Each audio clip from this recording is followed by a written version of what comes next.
It's exciting to be here, Lauren. Thank you for inviting me.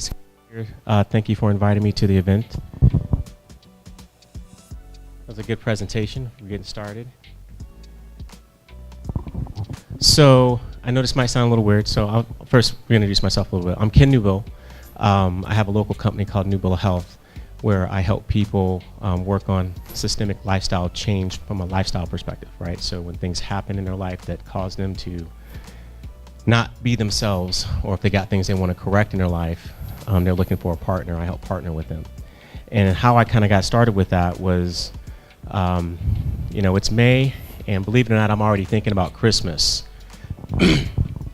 It's a bittersweet holiday for me. So 2 years ago, my mom came down to visit me here from South Bend, Indiana, where I was originally born, to see her grandkids. She wasn't coming to see me.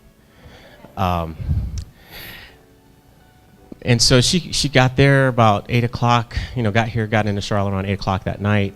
You know, we stayed up kind of late, hanging out and all that good stuff, catching up as best as we could. And we all went to bed, you know, kind of around 1 o'clock in the morning.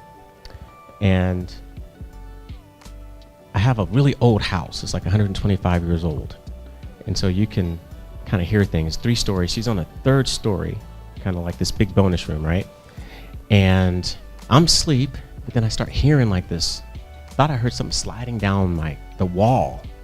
And I'm like, that's weird. So I get up, and my mother's in the guest bathroom, face down, sweating, not being her regal self, right? Well, she had a hemorrhaging stroke on Christmas Eve in my house. And so instantly I got put into that position that many of you might already be in, right? In that position of caregiver. And that's a little bit about what we're going to talk about today is, you know, how do we manipulate and maneuver through these times, and what's required of us, and how do we best approach that disposition? Well, I'll give you something else. I was very encouraged that morning, later on that morning, after we got her to the hospital. That was insane. Getting her off the 2nd floor was quite fun. But getting her to the hospital and getting the brief after they got her stable, and not knowing that my mother did not even know who I was. Like, she did not even know. I didn't know that at the time. She told me this many months later when things got better. But the doctor gave us some very encouraging words, and it kind of set the tone for how I was going to be her caregiver, which I did not want to do. I didn't want to do it. Like, I was like, I can't believe this. I got a 3-year-old, I got a 6-year-old, I got a wife, I got a brand new business. Why now? Well, the doctor said, Ken and Cheryl, which is my mom, and her eyes are open, but no one's home. Long story short, he says, out of everything that's going on, you know, your mom's had a hemorrhaging stroke. You know, this could be up or down, but honestly, this is really between her and God. And I said, oh, okay. I'll take those odds. I was encouraged by that. That was better than saying, this is just going to suck and nothing's ever going to get better. So with that being said, I decided right then and there to accept. And I think that's the first thing that we have to do. We have to accept the disposition that we've been given and the position that we've been put in. And I also accepted I had been put in that position for a reason. Why did she have the stroke in my home? After all these years, she had been ups and downs with different medications for her heart and cardiovascular disease. It happened in my care. So I accepted that position, and I decided to empower myself. And so I went through a little bit of dismal thoughts at first, because I really felt ill-equipped to do it, to help. But once the acceptance came, I decided to step up. And I said, you know what? I've been through war multiple times. I've dealt with my own struggles in life. we're both here. We know each other very well. She may not know who I am right now, but we're gonna step up and see what we can do here. And so the key thing after acceptance is leadership. Someone has to lead, whether you're the caregiver or the person that's down on one knee. Someone's got to lead. Leadership is required. And for those that don't lead, there's nothing but failure ahead. So what is leadership? You know, leadership to me is caring, it's commitment, it is empathy, it is understanding, it is driving, it is creating. There's a lot of things that go into leadership. After deciding to be the leader, I said, well, I better get educated if I'm going to lead. So you got to get the facts. And Lauren alluded to this earlier. You have to become a student and you have to become an expert. And so I was instantly engaged in reading things I'd never really cared to read before in my life. I kept passing out from reading all these long, big words I wasn't used to reading. And then I had to ask a lot of questions, which was okay, and do a lot of documenting and figuring out how I could best serve my mother and how I could navigate the playing field of the healthcare system, which I was extremely foreign to in general. So getting the facts, asking questions, researching, and never, ever taking no for an answer. I was never going to take no that she wasn't going to recover. I was like, she's going to recover. Like, so you have to have confidence. You have to have some wherewithal. You know, some people might call that, you know, you got to have mots. And so I did.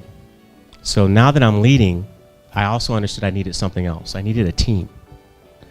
And the team was right in front of my face. At first, I thought some of them were enemies, to be quite frank. I didn't like the answers. I didn't like the way they were handling things. But it was probably just my ego getting in the way. So I befriended the doctors, the caregivers, found support groups if we were going to need those, and I called up the rest of the family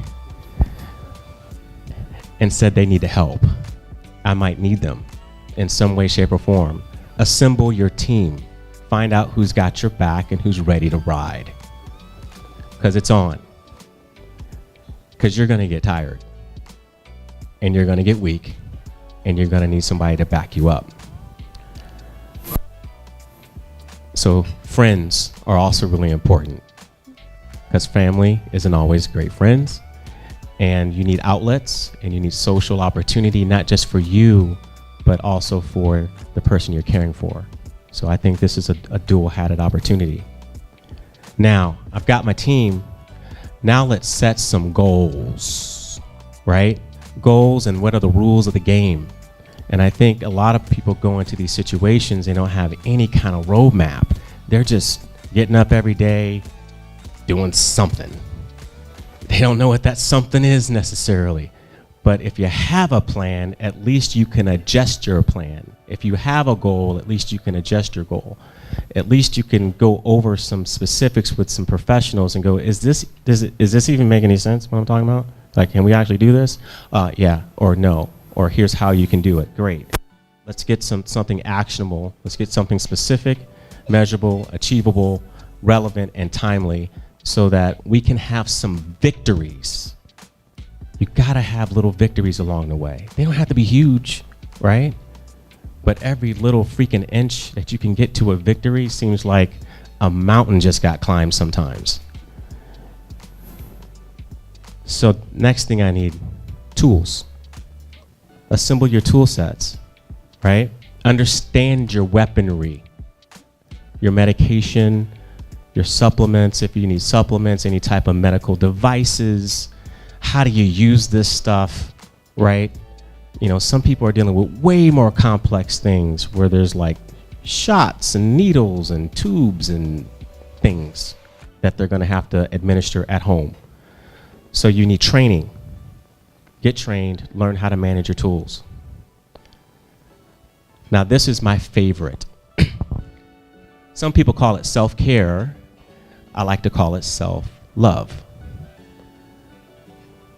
I'll say that again. Some people call it self-care. I like to call it self-love. There's got to be a whole lot of love in this process for yourself to allow yourself to heal along, as well as the victim. They need to be able to heal too. So what type of self-care do we need? We need the basics. We need good water. We need good foods. Study, understand them. We need the proper sleep and rest.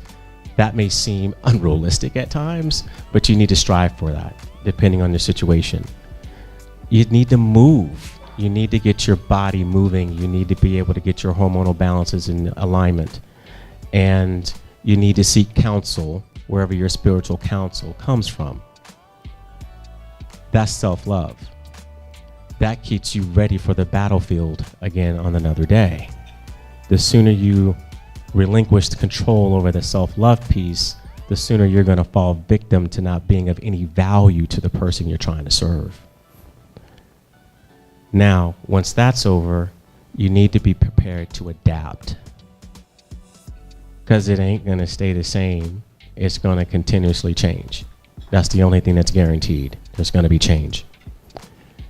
So adaptation and being flexible, being willing to understand that it's not going to be a perfect process, NewBill. It's not going to be perfect. It's not going to be a straight line. It's going to be an ugly stock chart all up and down and all over the map. But there is a balance that can ensue over time. It's chronic, so it's persistent. It's going to repeat. Some conditions come and go. You may not be able to map them and understand them all the time, but you need to be chronic too. You need to be chronic in your resolve. So there's a nice ending to this story. So I did all those cool things, right? I went through that little bit of pain for a period of time. I was set up for the long haul. I did a lot of work with my mother, a lot of hours in the hospital, a lot of hours in rehab, and she had one of the most miraculous recoveries of a hemorrhaging stroke that doctors are still in Charlotte still trying to understand. I understand, and that's all that really matters. But within 75 days, she was back on a plane by herself, back home to South Bend, Indiana. And no one knows today that she could, if you met her today, you would never know she had a stroke in her life. And that's a beautiful thing.